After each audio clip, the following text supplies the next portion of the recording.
Сега ще ви покажа как да си направите пилешко филе на тиган. Всичко се случва при предварително включен котлон, който да загрее тигана, и когато направите с ръката ето така, да усещате топлина, но по-силна топлина.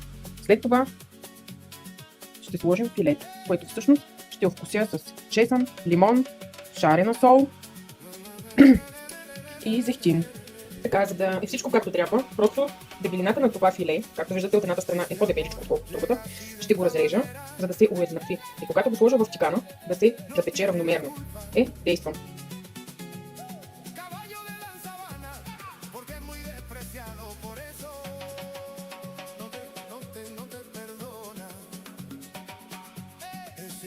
Да си кажа честно, забравих какво ви казах в началото, че ще вкуся.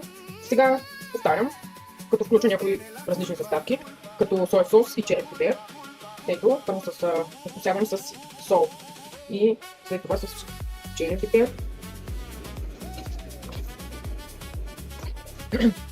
След това с шарена сол. Чесън на прах.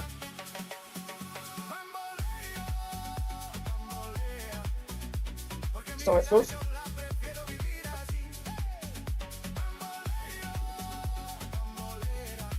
И лимонов сок. Трябва да добавя и зехтин.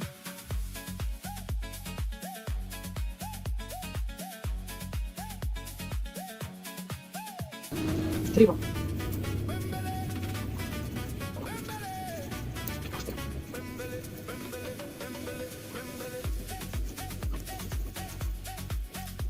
Ето така в момента усещам, че тигана, внимателно ги поставям на вече добре загрятия сатун и сеган. Добавих и мазнина. Пилешкото филе ще се пусне и водичка. И сега с термометър следим температурата на месото. Когато стане 75 градуса, значи месото е готово и ще остане сочно. Тестваме.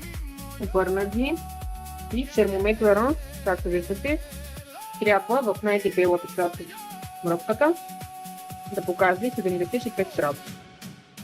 Да, може да вместо тънкото като се пак. Обърнах ги. Ще видим сега колко е тук.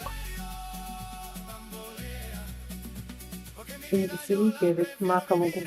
Ето го и пилешкото филе.